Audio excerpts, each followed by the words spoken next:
Right you are, the mic is muted. My bad. Thank you for the follow, Matthew Mega123 and Pixel_Heart. Fortunate. Sometimes I do act like a boomer. Unless I don't.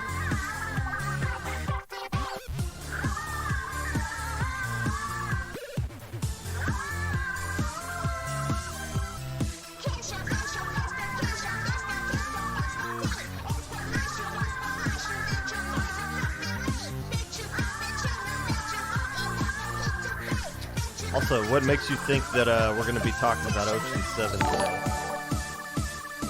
Thank you for the follow, or the subscription, T-Sploots. Old Tigray.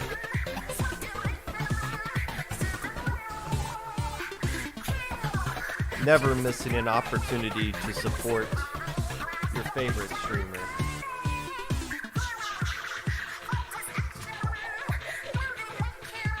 And even though Carrot is not streaming today, I appreciate you coming, Molly.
Monday after party. That's not the Monday after party you're thinking of, Tiger. Chess is talking about something a little bit different than what you're thinking of. I know because I know what you're thinking of. But it's not that kind of after party.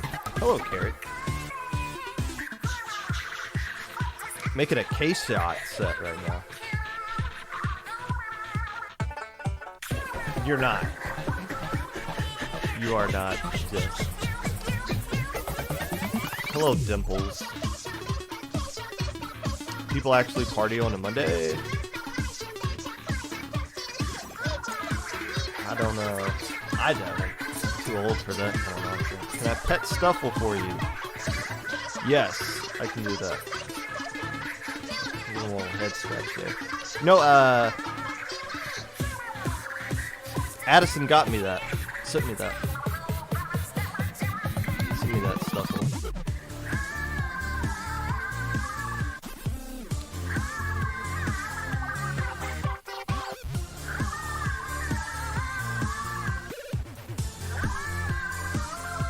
You don't get results, do you get to do LSL again? I don't know. I just talk about LSL, I don't run it. People who run LSL do a good job. Unless they don't.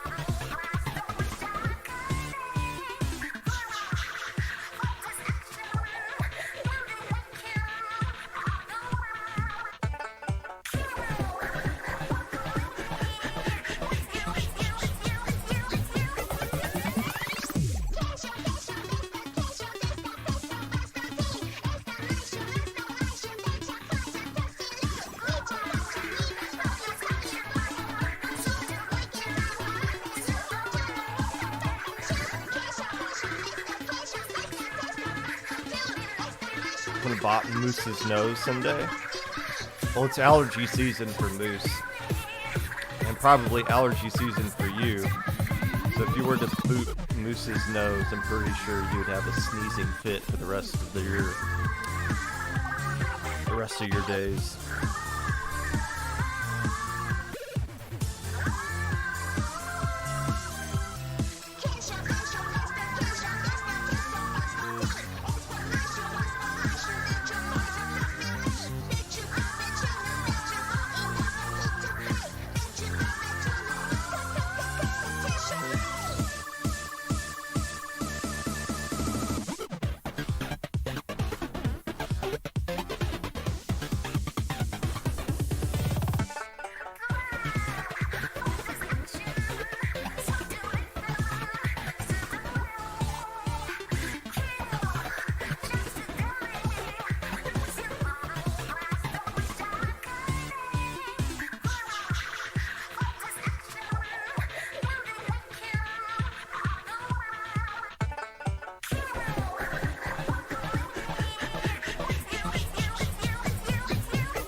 Alright. I think I finally finished writing this thing.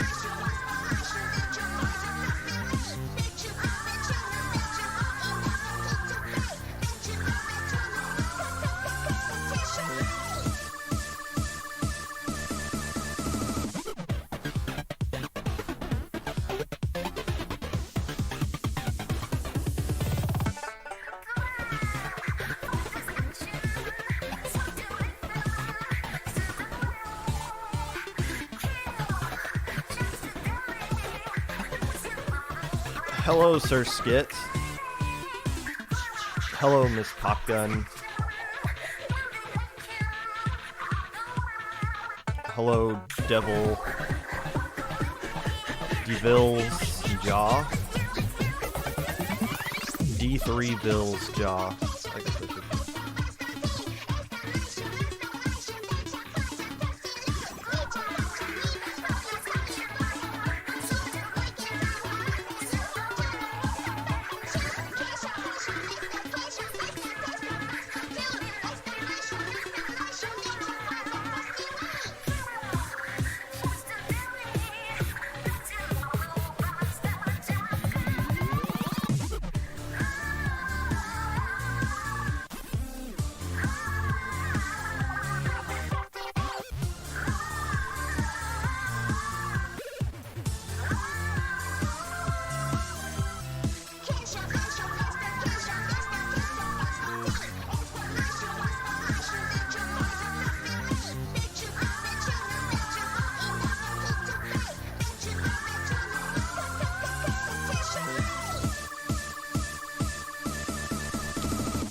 Sorry, I haven't been...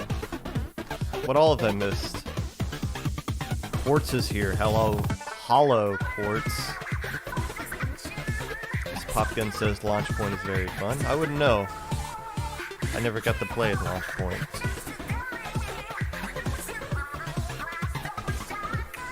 You got kicked from midpoint? You're a little too good for midpoint. I don't... There's a lot of people in midpoint that have me thinking, like, why are you in there? Like, aren't you in +3? Why would you still be in... Each their own, I guess, but still, there's some... I don't know, I guess my mindset of what the skill level of midpoint is doesn't line up with reality, because a lot of you guys seem like you're a little way too good for midpoint. But if they let you in, so be it.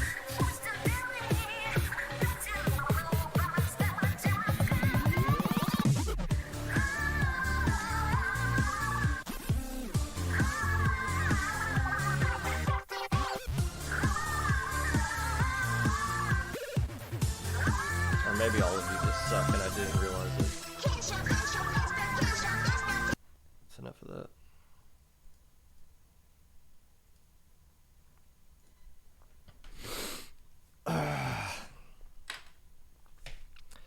Hello, friends, and welcome back to the Popcast. Whenever you're listening to this, whether it be live or a VOD, Twitch or YouTube, or Spotify, while you're in the middle of your first day back at school, watching me in the middle of your classes, releasing your collection of bald memes because somebody gave you 100 followers on your Twitter, blackmailing your friends into throwing a tournament so that you can have their trophy, whatever it is that you're doing right now, I appreciate you taking the time out of your day to listen to this. Unless I don't. So I wake up Sunday, a little bit later than what I normally do. I think I ate a little too much Saturday night, so I was kind of woozly, so I slept in till 1 p.m. So I get up out of bed, I wander into my office where I am right now, and I get on my I pull up Twitch because I wanted to watch the Launch Point Draft Cup. And this is the very first thing I basically saw on Sunday morning was Popgun's Twitch passcode being played. This team, Lord Storm, Plicklice, Quark, and Toasty. And if I was drinking coffee, I would have just immediately spat it right back out. It's like a spit take because I was not expecting this. Unfortunately, Popgun's Twitch passcode did not do that well in the Launch Point Draft Cup, which means I need to change it. Obviously, it's very weak. It needs to be made a little bit stronger. Need to add a little more exclamation points and capital letters and all that good stuff there. So, man, if that was the only thing I saw on social media yesterday, life would be a dream, sweetheart. Unfortunately, then I got on Twitter and everything was downhill from there. News of some upcoming tournaments. Hey, it's Low Ink Week, baby. Everybody's favorite week of the month, Low Ink. It is happening this upcoming weekend for teams that are eligible for Low Ink. And who is eligible for Low Ink, I have no idea. But you need to sign up. I have said this many times, and I will continue to say it even as Friday approaches. If you actually want to play in Low Ink, don't wait until Friday at 7:59 to put in a registration. Because if you give us no time to verify you, and we find anything remotely sus about you at all, we're going to tell you to hit the road, Jack, and don't you come back until next month and then sign up earlier next month, and then we'll actually have time to verify you. But if you actually want to play in Low Ink, you need to sign up today. Verifying staff members are standing by to tell you what kind of information we need from you to make sure your team is cookies and juice going forward. Of course, all kinds of events go on during Low Ink Week. I'll be doing my preview show on Thursday, giving you my top 10 teams who are going to win Low Ink. And yes, I say this every month, that this is going to be the month that I get it exactly right. But I have calculated this down to a T. And I have going to give you the top 10 teams that are actually going to finish in the top 10 and the number one team who is actually going to win this upcoming Low Ink. So make sure you come back on Thursday to check that out. Also, just because I was bored and I was just thinking about this yesterday, I'm going to release a little document on Wednesday. No, I'm not outing anybody, although when those documents are released, you should pay attention to those kinds of things because a lot of those are coming out. But instead, a document talking about more so an article about my personal favorite, or what I think the top 10 best Swiss matches of Low Ink of all time should be. A lot of times there are a lot of matches that happen in Swiss that you would think, wow, the Swiss really screwed over these two teams that they're playing against each other, because this looks like a grand finals matchup that these two teams are forced to play in a best of three. So I'll release like a little article of what I think are the top 10 best Swiss matches in Low Ink history. Spoiler alert, if you want a little preview, the Persistence versus Grillers matchup from I believe that was July of 2020 will definitely be in there. If you're looking for the type of, if you're wondering what type of caliber of teams we're going to be looking at here, we're going to be looking at those kinds of monster matchups. So keep a lookout for that coming out, dropping on Wednesday. Did I flip this over before I did? I did. We got a little screwed up there. Today, we're going to be recapping Little Squid League 14 that happened on Saturday and the Launch Point Draft Cup that happened on Sunday, yesterday. Spoiler alert, we will not be talking about Popgun's Twitch passcode, unfortunately, in the Launch Point Draft Cup because, they didn't do as good as other teams, which is unfortunate, even though they did clearly have the best team name. We're also going to be recapping the entire week, which wasn't a whole heck of a lot of other tournaments outside of what happened this past weekend, but we'll be taking a look at SOS and Testing Grounds to some extent as well. But first,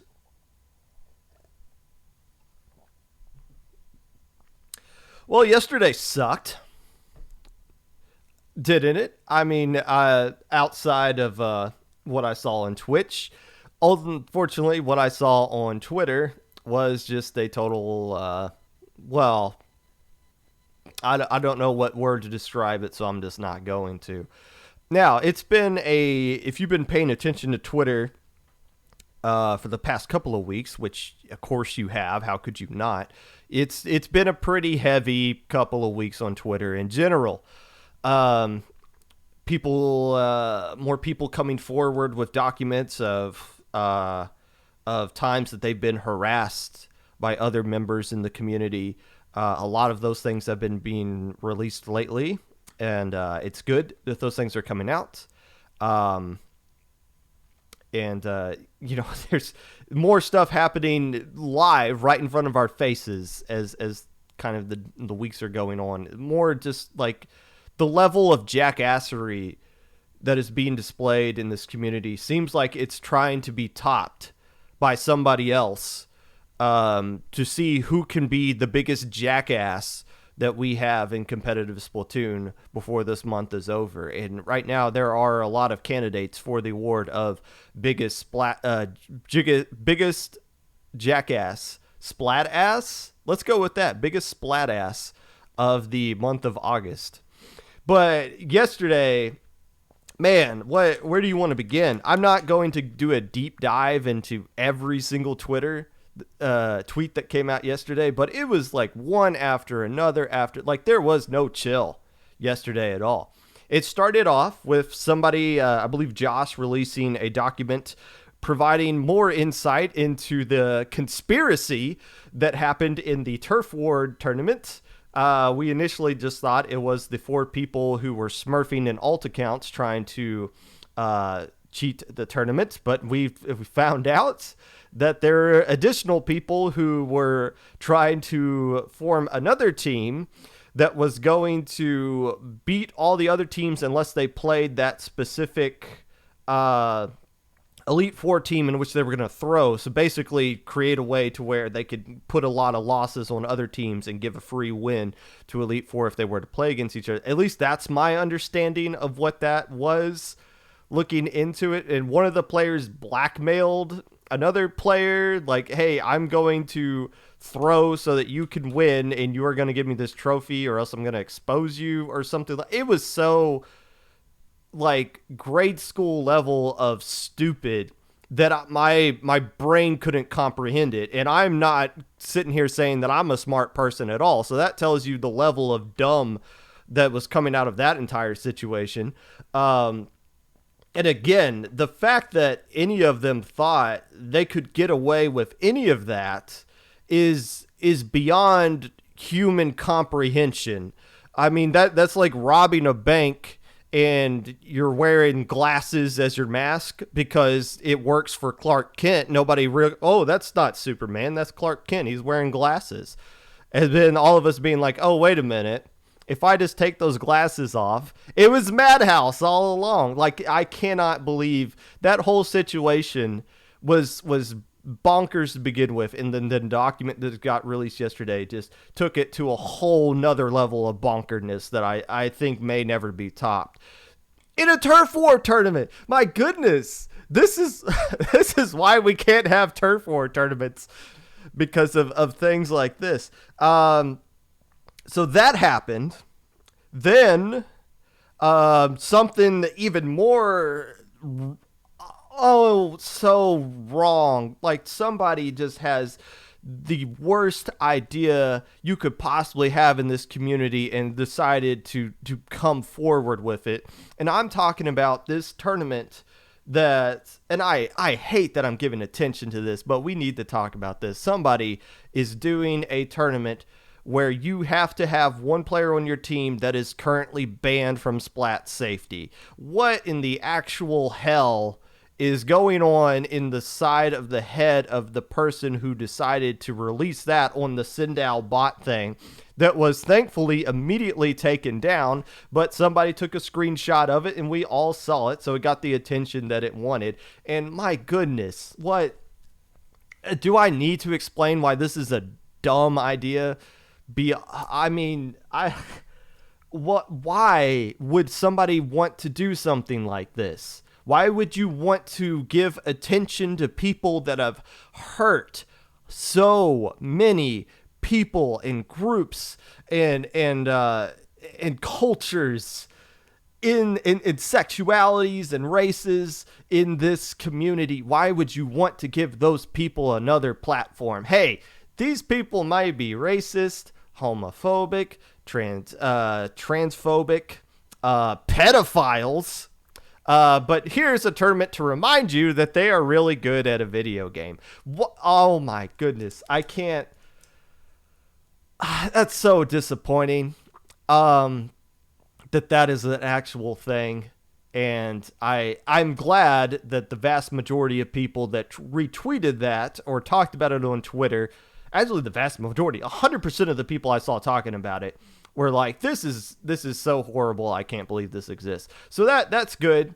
Now there was somebody who did DM me, that they did kind of look into that server, and apparently there was some resources to try to like rehab some of these players, to like kind of like educate them on why what they did was wrong, to try to like, you know, in a sense rehab them, get them like correct the bad behavior that they had. That's a good idea, but that doesn't mean that anybody, you know, this is like the Madhouse situation where they're like, oh, well, we forgive Bliss for being a racist and homophobic and all the things that they've done, and we think that you should be accepting of that too. No, you can't say that. You can't tell other people what they should think of people that have hurt a massive amount of people. That's not okay. Yeah, is it cool that they're trying to get better and try to improve themselves, yeah, 100%. We should all be trying to work towards that. That doesn't mean you're going to be allowed back in. If the reason you are trying to become a better human being is so that you can get back into a video game community, you are going about life the wrong way. I'm telling you this right now. You should want to get better for yourself, not so that you can go win a freaking gaming chair from Nintendo. So that's all I'm going to say on that. I'm sorry I had to give it attention.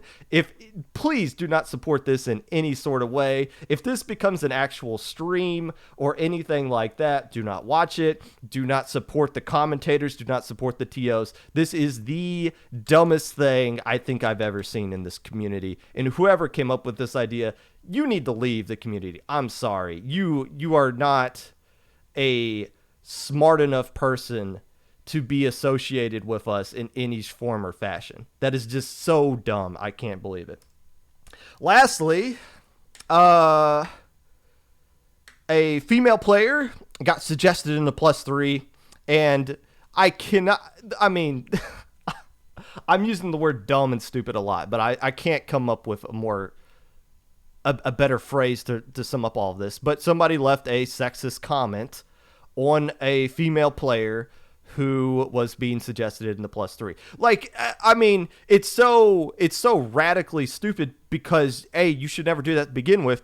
But with all the attention that we're having, all the talks we're having as a community about how we have been treating women and non-binaries so wrong in this community, and apparently that fell on deaf ears because it's still happening, is unbelievable. And people were calling that person out, rightfully so, because we're supposed to listen to the people who are being affected by these kinds of things. And they're saying, hey, stick up for us, call out these people when they're doing it. And now people are starting to do that, which is awesome. And then somebody else came out and tweeted something like, well, if the drama doesn't involve you, why is everybody talking about it? Sweetheart, if you are going to say something publicly on the internet, everyone is going to talk about it. You're not allowed to say something sexist and crazy like that and then just be like, well, why is everybody talking about this? This doesn't involve them. Yes, it does. Yes, it does. I talk on this podcast weekly. I can't say something on here about somebody else and then they'll comment on it and then I can come back. Well, you're not allowed to comment on it because you weren't involved. No, I'm sitting here talking publicly to the world, to anybody who wants to listen. That's fair game for anybody to talk about what I say. I don't want to sit here every single week and just list off nonsense like this. This isn't what I wanted the Popcast to be. I want to talk about tournaments. I want to talk about low level. I want to talk about the teams that nobody else will talk about on these other streams and podcasts because they're not skilled enough. And we're going to get to that stuff today. But we're looking at all these issues going on in this community the last couple of weeks. And you're starting to think, what is the bigger picture here? Like, what is the underlying problem that this community has and how can we fix it? I saw a good tweet. This one was a quote retweet about the band player tournament, and it was from Stu, the announcer. Somebody who I really enjoy commentating with. I don't think I've commentated with Stu since December, but I've liked a lot of the things Stu has had to say. And Stu, to his credit, has been championing the disrespect that we've been putting towards women for a long time in this community. He has been setting several tweets about that and has been speaking publicly on streams commentating about how we've been mistreating women for a long time, long before any of this came out. So hats off to Stu for being right for that. And I saw Stu tweet out this, basically saying that there is no leadership in this community. And I thought about that for a little bit and I was thinking, he's right. We don't have a set leadership in this community. And now what do I mean by that? We don't have like a president, like a leader, like one individual leader. Like we have people who are streamers who have clout, like Dude. We have We have the plus server, which is clearly not a clearly is not a sign of leadership within this community. Yeah, people who speak out a lot publicly, and I'm not talking about me, but you got Barry, you got Milana, and other people like that who will constantly kind of, speak out, kind of step into that leadership role of saying what is right and what's wrong when certain situations like this happen. But what we don't have is like a set leadership place that we can turn to when things are going wrong. Now, you might be saying to yourself, but Popgun, we got Splat Safety. Yes and no. Splat Safety is a good tool that we have, something we need to invest in, something that we don't, something that we should make sure is going about things the right way. But what Splat Safety ultimately has no power unless we give it to them.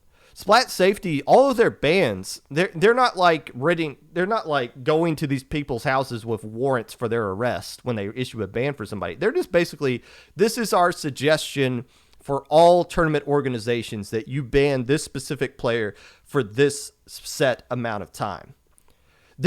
All there is just suggestions. It's up to the people that give Splat Safety power to uphold those. And I'm talking about tournaments and organizations.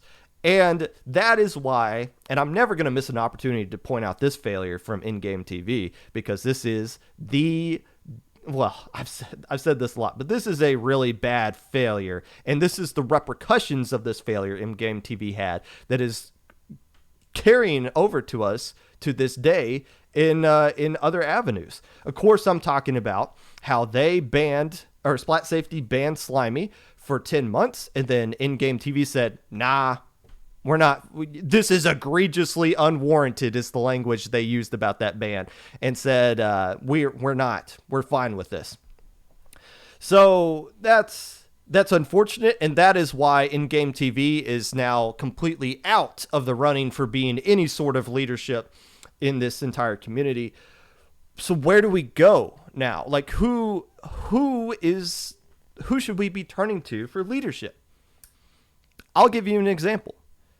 Like I said, it's the tournaments and organizations that give Splat Safety their power to make the authority to kind of be the voice in this community as far as what is right and what's wrong as far as actions are concerned.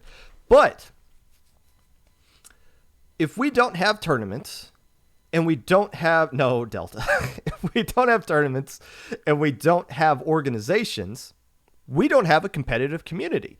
The underlying reason we play this game is for tournaments. And the organizations and standalone tournaments are the ones that are creating all these events that we actually play in. If there are no events to play in, then there's no point in having a competitive community.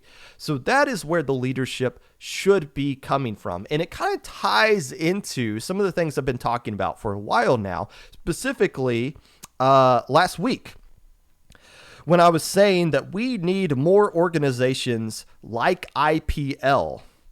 And why IPL itself needs to look to grow as well. We need to put some infrastructure in place so that when all these organizations and tournaments are actually happening, when somebody's going off and making a banned players only tournament, who cares? It's not associated with the organizations we actually trust and the organizations that are protecting us from people that Splat Safety says should be people that we are protected from. Now, one of the things I mentioned last week about the growing of the scene and putting an infrastructure in place was that we needed more of these standalone tournaments that are just kind of streaming once a month, that are by themselves, not really helping out other organizations. What I mean by not helping out is nobody, like we all are segregated right now. Like the little Squid League community I saw in chat, a lot of those guys had no idea what low ink was because people were bringing up, beta bracket things. And a lot of people in chat were like, what is beta bracket? What are you talking about?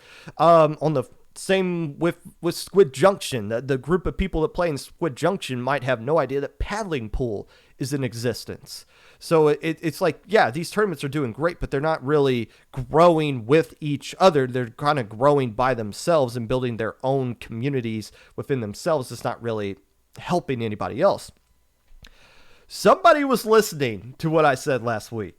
And my goodness, did Dapple Productions make some money moves last week? Wow.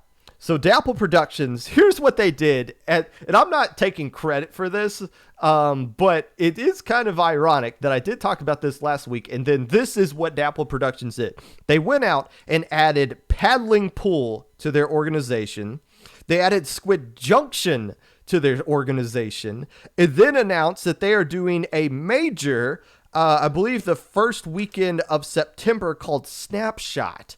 Whoa! Somebody has been making some money moves recently, and now Dapple Productions has gone from one of these, I called them a smaller organizations last week. Well, now they've added a flagship weekly tournament, a flagship EU tournament, and a flagship NA tournament in Squid Junction.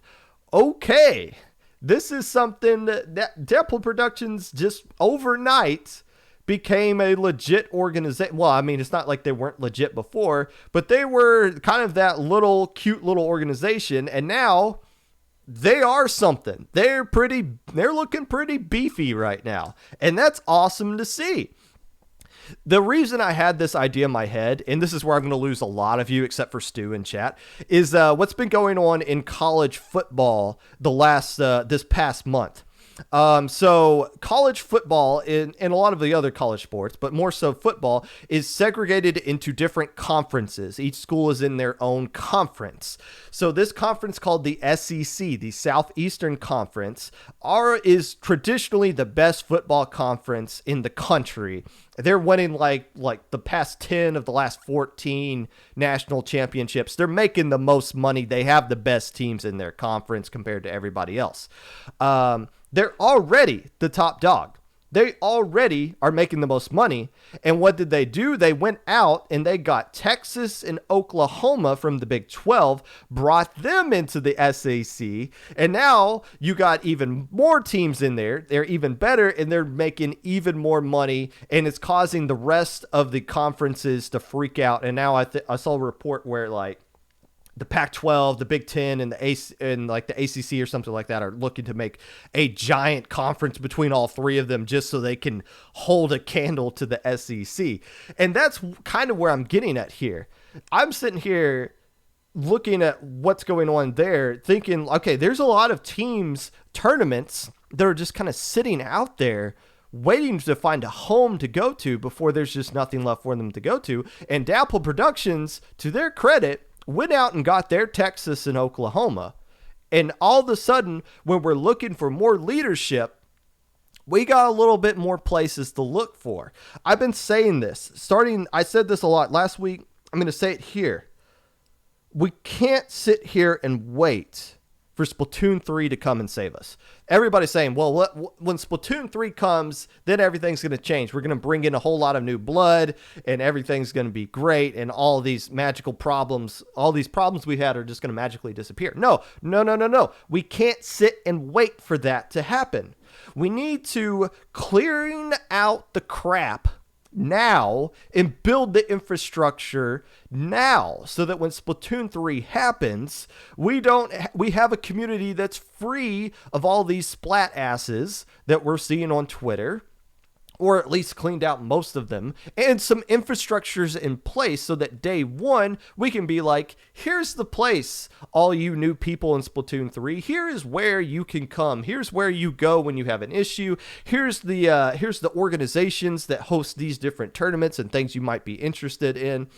Here is our community, instead of what you people are saying of wait till Splatoon 3 and be like, hey, welcome into Splatoon 3. Here's your hammer. Here's a 2x4. Start building that thing. Also, here's like the group where all the sexists kind of live, like the boys club. Can you do something about that? Because we were too afraid to do something about it ourselves. Can you fix that for us?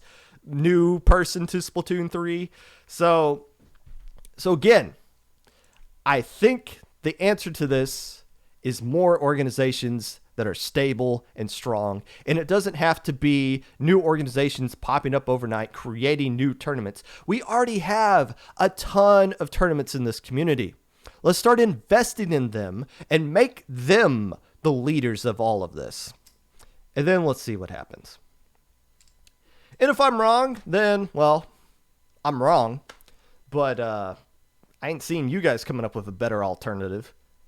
And if you do, DM me and you can come on to the podcast next week and we can talk about it. That being said, I'm done I spent 30 minutes talking about this. My goodness.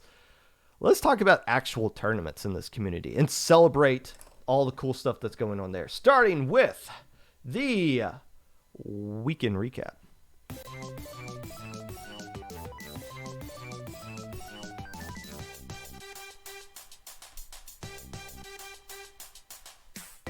Trade and Nautilus going down along with the bamboo on the side of Mad Morning. Pickup going 100-0 in one push here for getting a 3 down on the side of Mad Morning once again. Just to end that game. Pickup not having any of it in this set. That was Brush and Skep on the call for SOS's 38 for IPL. Brush saying that Pickup was not going to have it throughout that set. Well, unfortunately, they had it every other game outside of that one in that set, and Pickup actually lost to Mad Morning 4-1. Mad Morning being basically Good Morning, with Madness winning the entire tournament over Pickup. And no, not that Pickup, the other Pickup. That's right, we had two teams in SOS 38 that went by the name Pickup. One with a capital P, one with a lowercase p.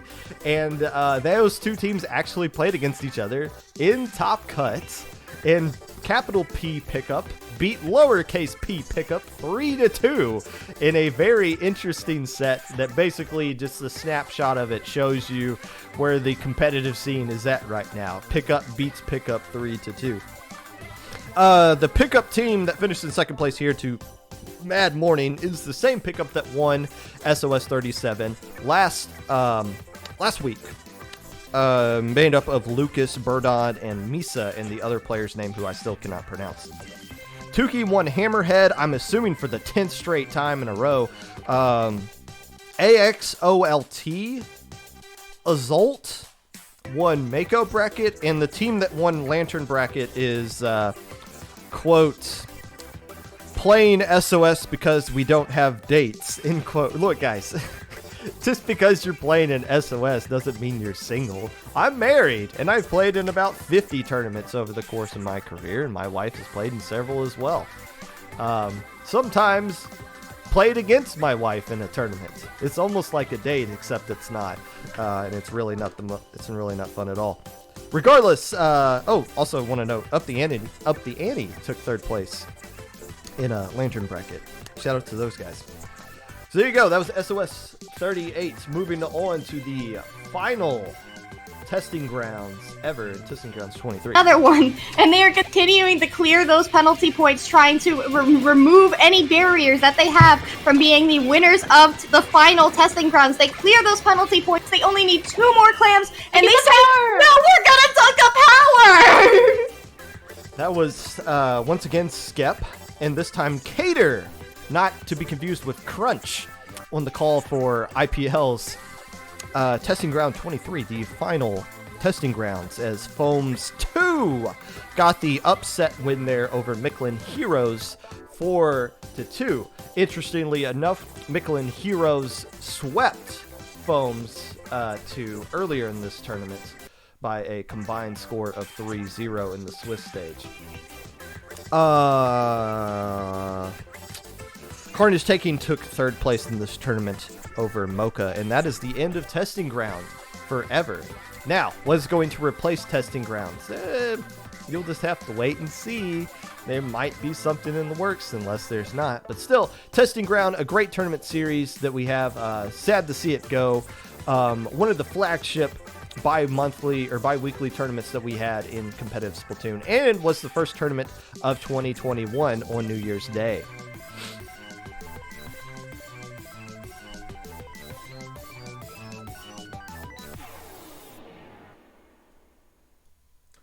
And that was the weekend recap.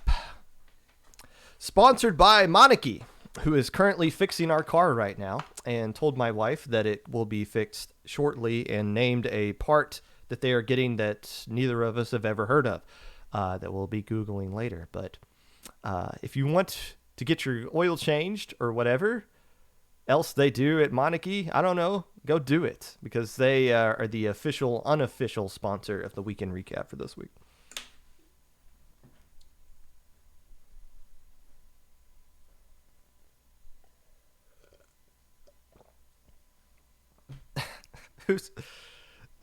Who's not telling anything to Stormy? Poor Stormy. Moving right along.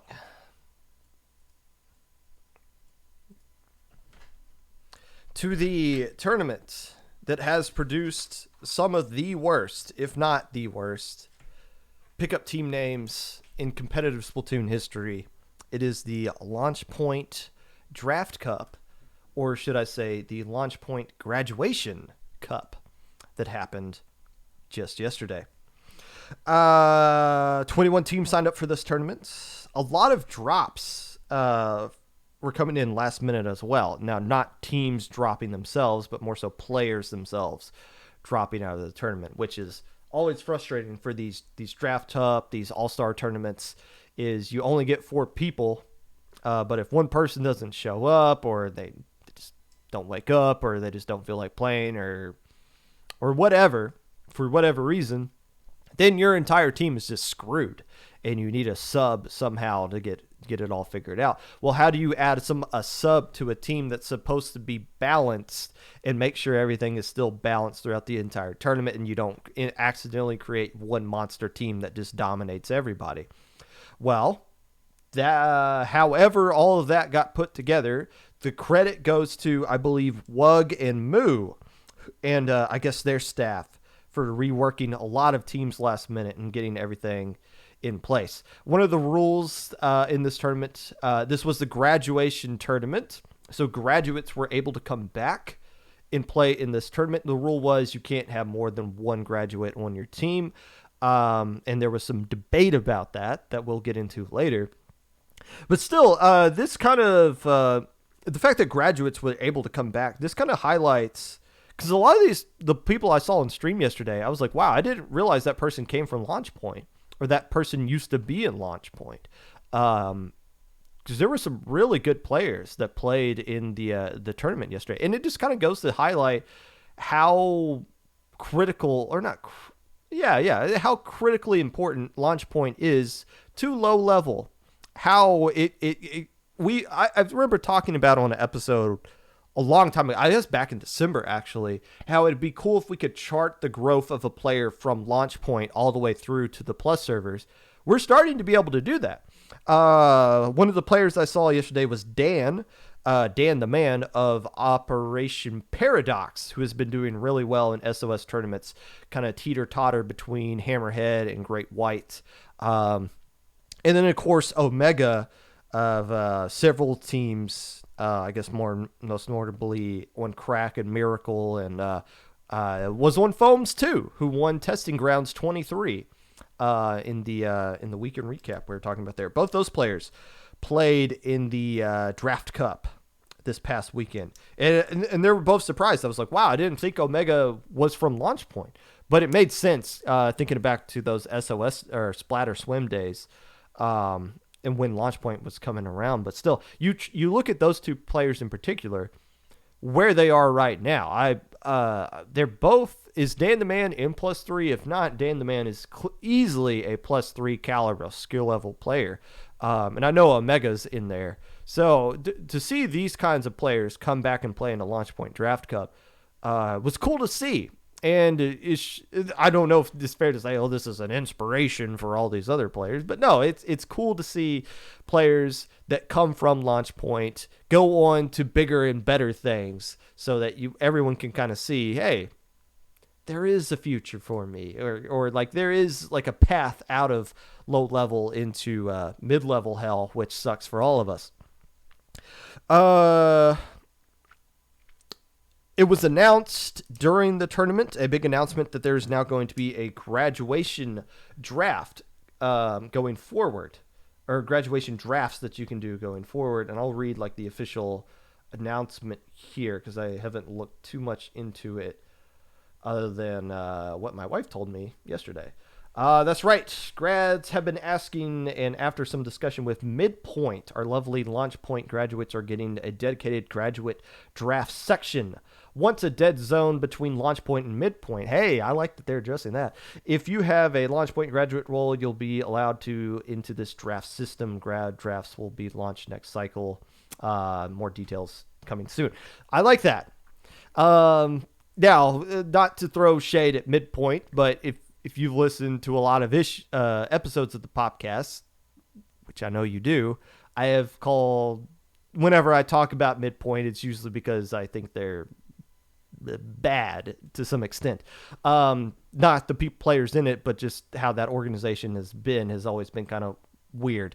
So the fact that Launch Point is saying that they have been working with Midpoint to try to bridge the gap between things is good. It's good for both of those organizations, which is what we should be doing. All these pickup and launch and point servers or whatever shouldn't be segregated from each other. It should be one giant connected pipeline to how you can go from Launch Point and then slowly climb your way up the competitive pyramid that we have here. So the fact that Launch Point and Midpoint have been talking together to some extent and have come up with a solution to help fill that void between the two of them is a huge check mark for both Midpoint and Launch Point. So that's cool to see.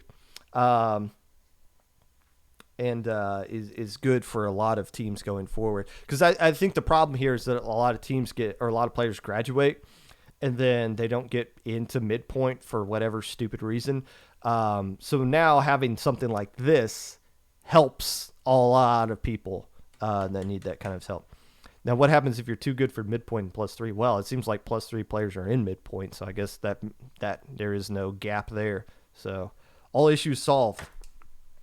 The tournament itself, gosh, these team names, I don't know where to begin. I think you guys are going out of your way to purposely make these horrible, because I'll talk about them. Obviously, the Popgun passcode team or Twitch password team, who didn't put an apostrophe in the S, so it made it seem like there's multiple Pop Guns, like me and my wife all share the same password there. Of course, I'm talking about how do you pronounce this? FUIT gummies. It's not fruit gummies. It's Foot gummies. I googled that and I didn't see any memes or anything popped up. So it's not my fault that I don't know what this is, which usually is the case for most of these. Most of these times, these are just memes that I don't recognize. But no, I'm confident that fruit gummies is not an actual thing. Foot gummies. That's, oh gosh. I like whales. No, not the mammal that swims in the sea. The country that, according to Google, has a population of about 3 million people. So that's awesome. I'm glad you like whales. Unfortunately, you didn't like whales enough to win the tournament. Scougust Saturday. I typed that into Google and it just said, "Do you mean August Saturday?" And it is a Monday in August right now, so I guess we can roll with that. I got a question about this one. This team name is 9 + 10 = 21. Now, I was born in Kentucky. That puts me at a mental disadvantage over the rest of you because of the educational system that we had. However, I am confident in saying that 9 + 10, in fact, does not equal 21. It equals 19. So you might want to check your math there, but still a nice pickup team name all around. This sad Alexa, I guess they couldn't fit in the rest of the part there that says play Despacito. Smooth Criminals. Ooh, I don't know if I can give you that one. Smooth Criminals. something I've been going through for a while, even though I'm just in my 30s, a Squid life crisis. I think a lot of people can associate with that in the day-old sushi server. NCIA. Shout-outs to the agents. The worst of the worst is the team that actually won this entire tournament. Night Smells. Ew. Night Smells 2.0. What was wrong with the first version of Night Smells that it needed to be upgraded to a second version of that? Oh, wow. Moving on. Like I said, this was Night Smells ended up winning this tournament, but before we get into that, this was a group into Top Cut, all on challenge, which makes it difficult for me to kind of insta look and see who played on what team exactly, although I believe it's listed out in announcements. But some of the names you guys have for yourselves in this Discord here do not remotely even come close to matching what your IGNs are or what you want people to actually call you. So a little bit of difficulty on that part. Regardless, no real surprises from the group stage. Everybody, the top two teams from each group moved on to Top Cut. Everybody won their group 4-0, and everyone that finished in second place went 3-1. So no awkward tiebreak rules were put into place here. And things went smoothly from that standpoint. Night Smells beat Monkey Bran. Monkey spelled incorrectly, Monkei Bran, 4-3.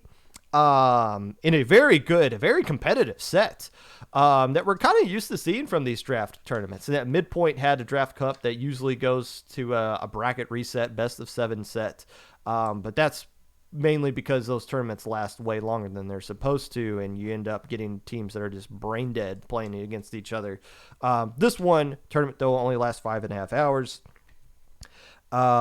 Went to a game 7, a dramatic tower control shipyard game that saw all of the checkpoints for both teams falling in the first 2 minutes, basically. So they reached halftime of that game, 2 minutes and 30 seconds remaining, with no checkpoints for either team.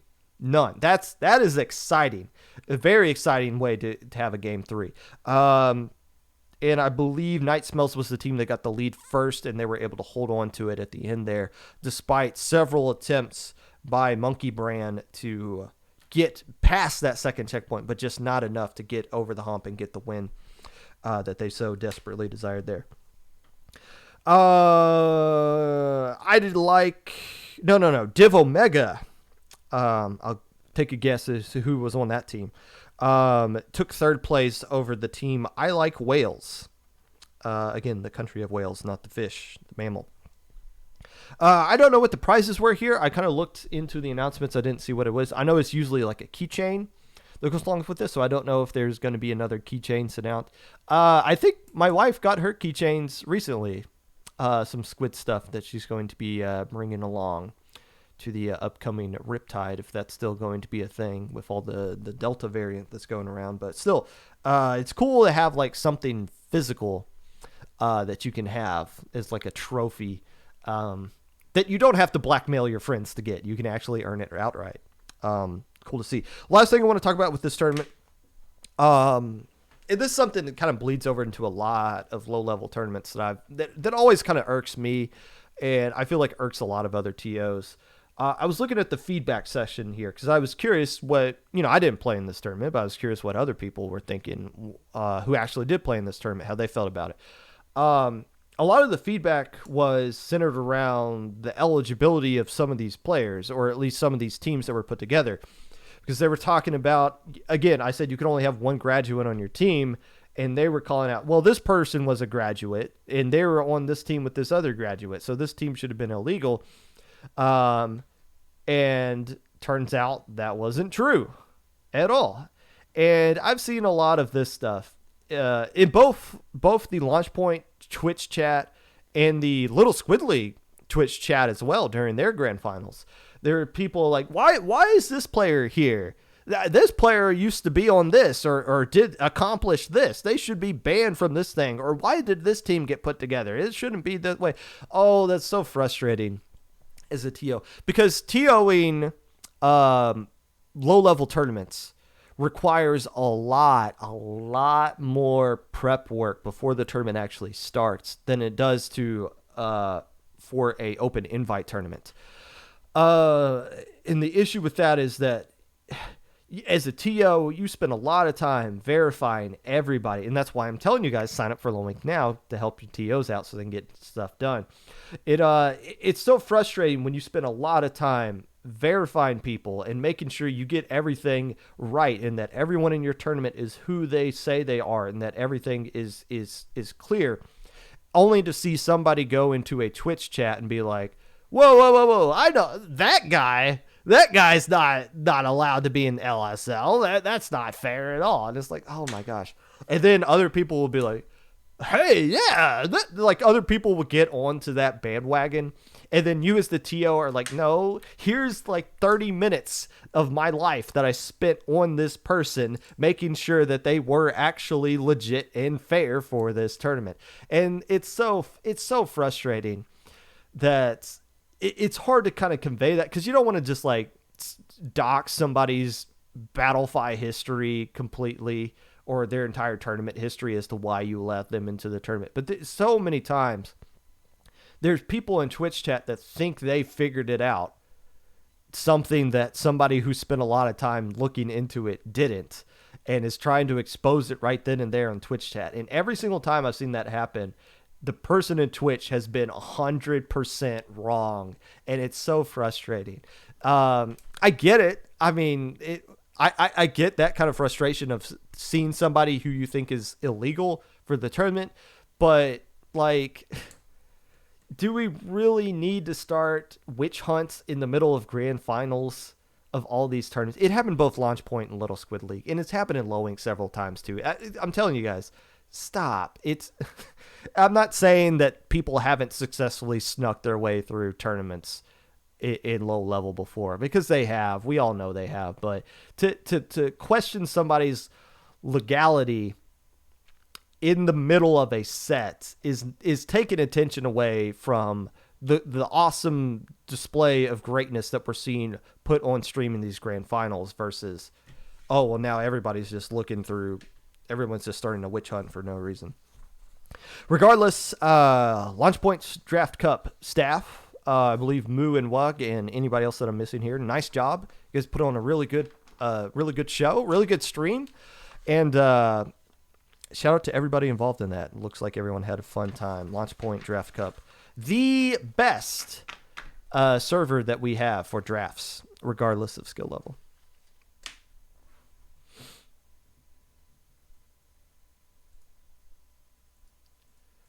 Move the arrow.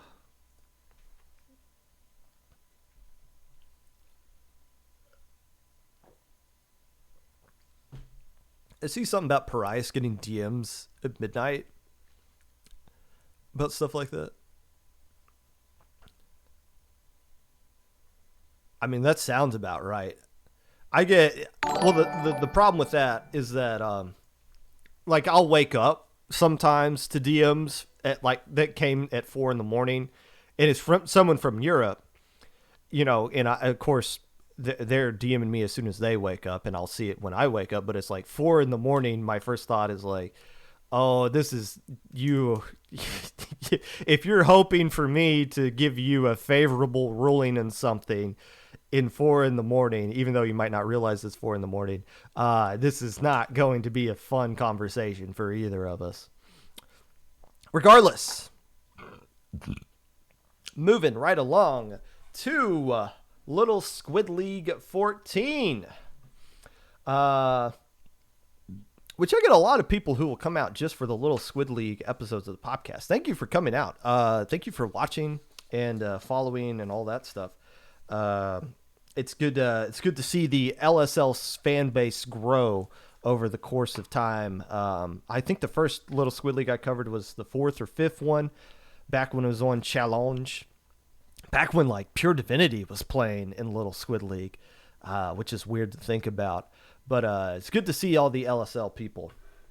You guys really love your tournament, and it shows in the participation that you've shown and the way it's grown over the course of the year. With that said, where's my little Squid League stuff here? Let's pull that up. The actual screen. We don't need to go full screen for that. There it is. The group stage of LSL. First off, changes from last month. This was only 2 brackets this time around. As you see, the gold and silver bracket. So last time it was more of like SOS. If you finish somewhere if you finished like at the first spot, you went on to top cut, finished second spot, silver, third, bronze, fourth, emerald kind of thing. This time around, I like the format better personally of gold and silver. Top 2 move on to gold, bottom 2 move on to silver. I think that's more forgiving. One of the reasons people complain all the time about SOS, and I mean, they're going to complain no matter what, but one of the reasons they complain is because if you lose once in groups, then it's over. You can't win the tournament. You have to go undefeated in groups to move on to top cut for have an opportunity to win. To where other people will argue, well, if you lose, then you shouldn't have an opportunity to play for it. But then there's double elimination where it's like we see people make runs all the time. But traditionally, you don't really see somebody take an L in groups and then go on to do really well. And that's not what the point of SOS is. But for a tournament like Little Squid League, I think it makes more sense to do the 2 brackets instead of the 4. Because there are there's a lot of teams that are closer in skill level in these groups, as opposed to SOS where you're going to have like Div 1 pickup and then like Div 3 team and then Div 5 team and then like Div Bless Your Heart team at the very bottom of your group. So the skill gaps in groups in SOS are much wider than they are in here. And you see a lot more upsets in this one. Group A, technically nothing really, well, I guess we'll look. Oh, I'm clicking on my OBS instead of the actual screen here. Group A, no real surprises here. Ocean 7 and Mellow were the number 1 and 2 seed, not in this specific order though. I want to click on this. Ocean 7 was the number 2 seed, which I found interesting. They finished 3rd place in the last LSL. And I think should have been considered a favorite to win this whole group, but Mellow, who also finished in top cut in their own right, were given the number 1 seed here. It didn't really matter because both moved on to top cut, which is great. In the Splat, Hidden Radiance of the Dawn and Splat-A-Lot A, not to be confused with Splat-A-Lot B, finished down here in the 3rd place. Group B, getting 3rd. Let's see. What did I here? Legato finished in 3rd place here. I think this all finished by the book. I think Splat-A-Lot B was supposed to finish at the bottom if you just go by scripting. But again, Legato and Inception, these 2 teams were scripted to move on, and they did do just that. So no real surprise upsets here. Good win for Splat-A-Lot B over Reticent, who I saw is excited to be playing in this upcoming Low Wink with what they tweeted out yesterday. So good for them, and a good win for Splat-A-Lot B to get the win over them. But more importantly, the story here, and we're obviously going to be talking about Legato more, going 3-0 in this group. Group C, how do you pronounce this? I think this is supposed to be melancholy. So it's how do you get ink into the word melancholy? Malincholy, or Malinkology. This team was seeded number 3, and I believe they stole a spot from Gold Bracket as the number 4 seed. I believe Hook, Line, and Sinker was the number 2 seed here. So Malinkology able to steal a spot from them and get into Gold Bracket. Intimidation Factor did what they were supposed to do and took care of this group, going 3-0. Div X, or Group X, I should say. Or should I say Group D, talking about Nightshade X.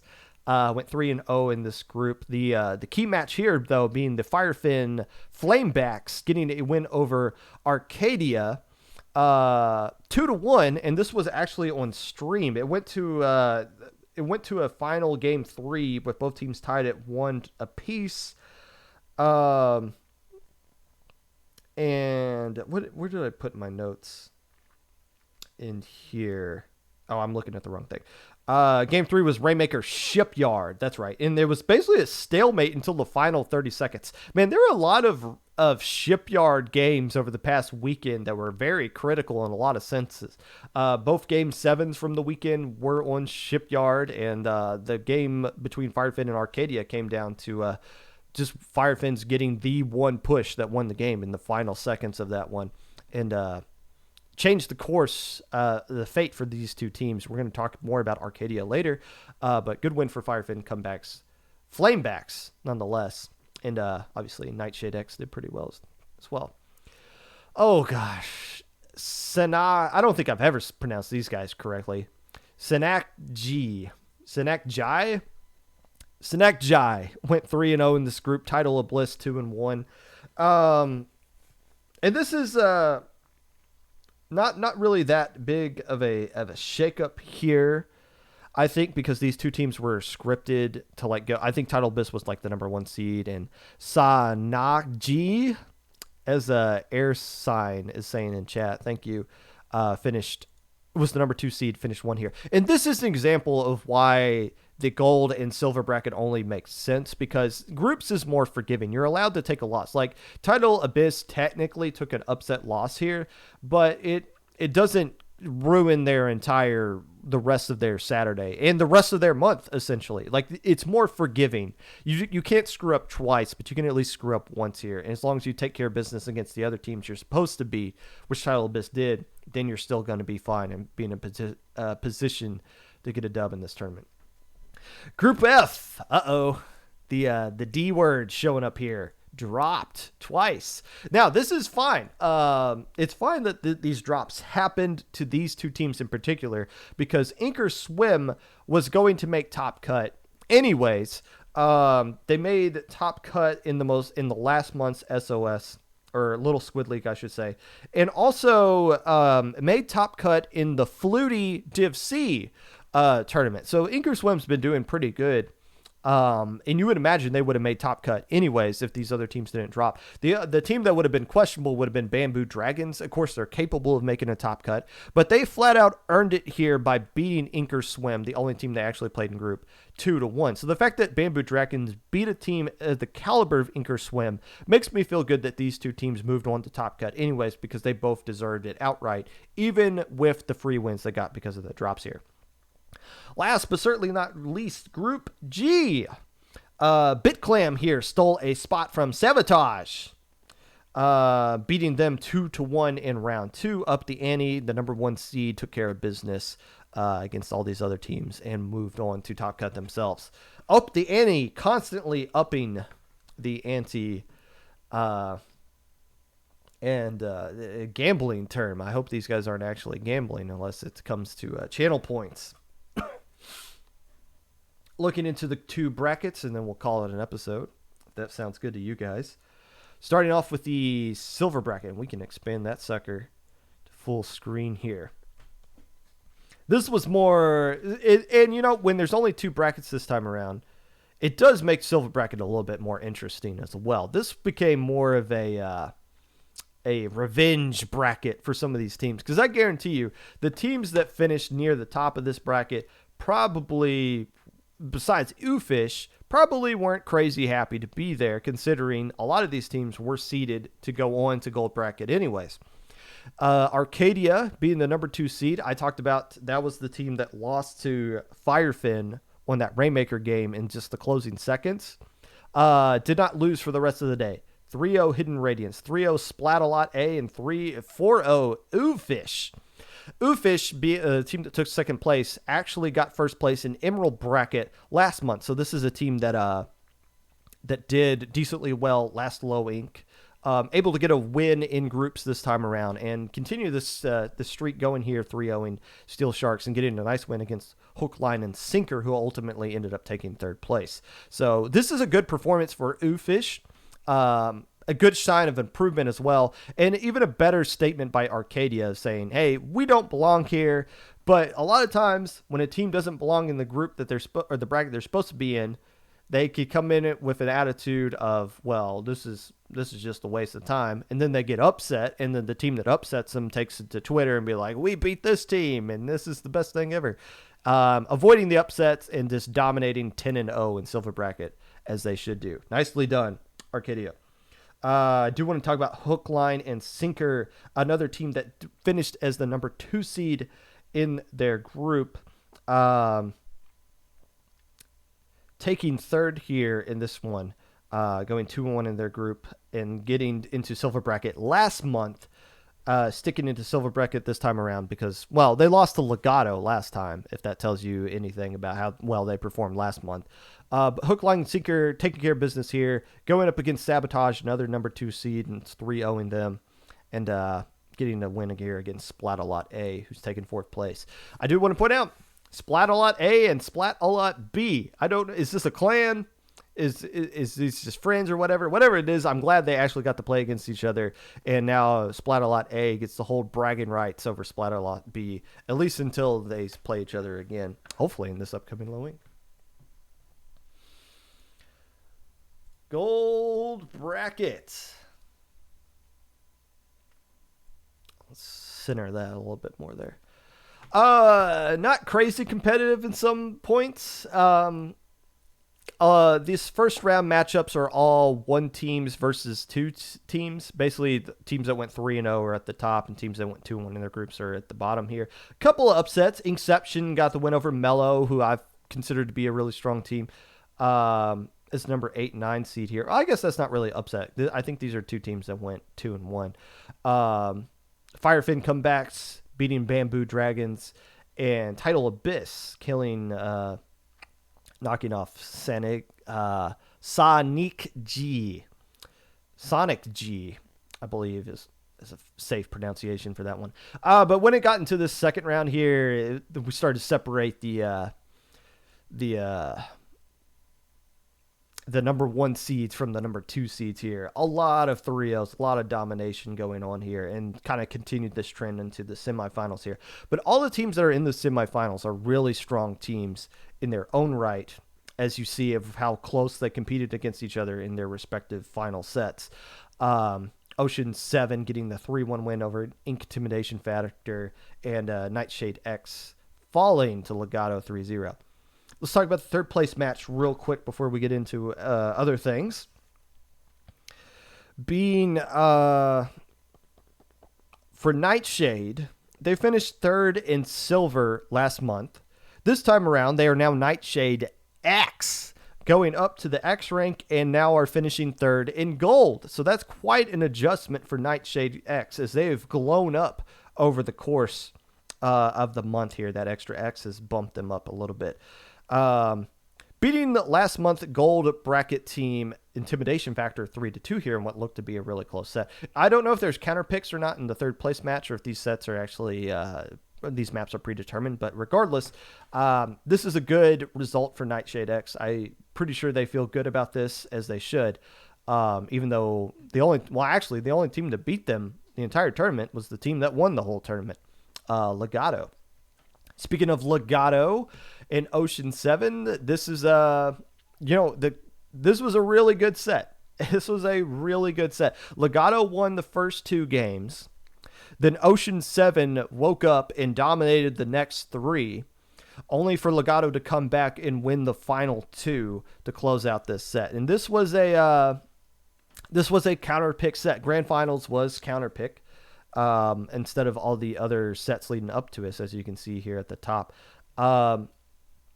So it was good to see counter picks being used, and teams not. A lot of times you see a team win game 1, and then all you got to do is win counter picks, and then you win it out. But no, both teams lost on their counter picks a couple of times. So it took them a while to find the right picks they needed to get the dubs that they did. But ultimately, Legato did win game 1, which led them to having the final pick in game 7. Actually, no, Ocean 7 had the final pick in game 7. I believe. Yeah, because Legato won game 6. So Ocean 7 got the pick in 7. So there you go. A rare instance where winning game 1 didn't give you the final pick in game 7, but that's just because Ocean 7 took care of business and won on a couple of counter picks that Legato threw at them. For Ocean 7, they won.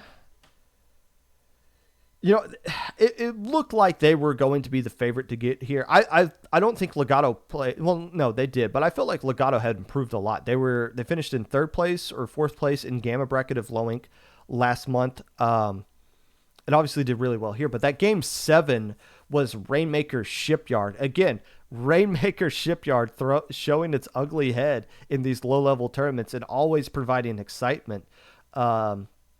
Another back-and-forth game. The game 7 was, you could tell both teams were really nervous. There was a lot of windows that were just open there that neither team just wanted to commit to taking the Rainmaker anywhere and trying to get something going. It wasn't until, I believe it was like the last minute, when Legato finally got the Rainmaker and just took off with it and barely got anywhere with it. I think they got like 45 remaining before they were shut down, and that's the score they won with.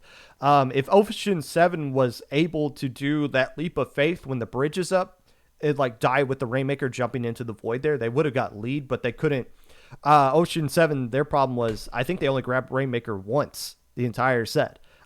They don't put a point on the board until like the last 30 seconds. And that just kind of shows both teams clearly some nerves going on for both teams, like both teams playing not to lose instead of trying to win. And ultimately in a low scoring Rainmaker game, Legato was the team that was the last one standing there. So probably a situation neither one of those teams have been in before, but a good situation to be in, a good learning experience, and Legato probably really pumped about getting that win. For Ocean 7, they finished 3rd last month. 2nd place here. Does that mean they're going to finish in 1st place next month? Well, if they sign up and show up, it's definitely a possibility. There's still a lot of really strong teams here. They took care of business against Intimidation Factor, but they're a strong team. Nightshade X would be a team that would give Ocean 7 some trouble. And there were some teams that didn't play in this little Squid League that would have given Ocean 7 some trouble as well. The team that beat Legato last month in the Silver Bracket Finals, Incognito, wasn't here. And I remember saying then, if Incognito played next month, aka LSL 14, they're going to be a problem for a lot of teams. The fact that they beat the team last month that ended up winning this month would show that if Elgato or Incognito were to play in LSL 15, they're going to be a top 3 team. Can they handle the pressure or something like that? I don't know. But Ocean 7, even if they don't win, even them not winning this month, it probably sucks, especially when they got so close to it. But now they've gained additional experience that could be enough to put them over the edge if they were to play in LSL 15. But for Legato, like I said, silver final, 2nd place last month to winning the entire tournament here. And this is a good indicator of where the LSL skill level is at, because I feel like LSL should be the better end of the Gamma Bracket teams, of the Gamma Bracket teams. And that's exactly where Elgato was last month. They were the better end of the Gamma Bracket teams, and they ended up winning Little Squid League. It wasn't easy for them. I mean, they dominated leading up to Grand Finals, but these Grand Finals of Little Squid League are proven to be pretty good. Is this one as good as Vaporwave and Mahi Mahi Monsoon? I don't know. They both had some hero moments. Elgato had a player, Twig, use E-Leader in game 1 and then closed out the set in that Rainmaker game, getting 18 KA with Octobrush. Like, that's the scope of those two weapons is so far from each other that it's insane. There's almost no similarities between how you play those both. But to be a skillful player at both those weapons was really impressive for Legato and Twig. And that's something we saw in the Mahi Mahi Vaporwave set, was the K-Gal player kind of stepping up in those game 7 and getting the right picks at the right time to get the win there. So 2 good sets in their own right. I don't know where they stand as far as what's better or worse. Regardless, the teams are just excited to win those critical game 7s, and congratulations to Elgato for doing just that. There we go. Finally, it feels good to talk about tournaments. This is what the Popcast was supposed to be about. I know there's been a lot of heavy topics lately, and there might be more heavy topics to come down the road. But focusing exclusively on tournaments, the reason why this community exists to begin with is something I always love doing. And I appreciate you guys being a part of this as well and supporting your tournaments and communities that you are a part of. With that being said, if you would like to be a part of the Popcast in any way, feel free to reach out to me at my socials below. Twitter at Mr_Popgun, Discord Popgun, #5882, YouTube at 25Popgun, Twitch at Popgun25, Anchor.fm/Popgun. Let's go raid Kiki. Make sure you come back on Thursday for the Low Ink preview that I'm going to get right this time. Make sure you look for the document that I'll drop on Wednesday of the best Swiss matches of Low Ink of all time as we celebrate the history of that. And make sure you get your mask and get vaccinated. It's kind of important. Like you should do that. You should seriously do that.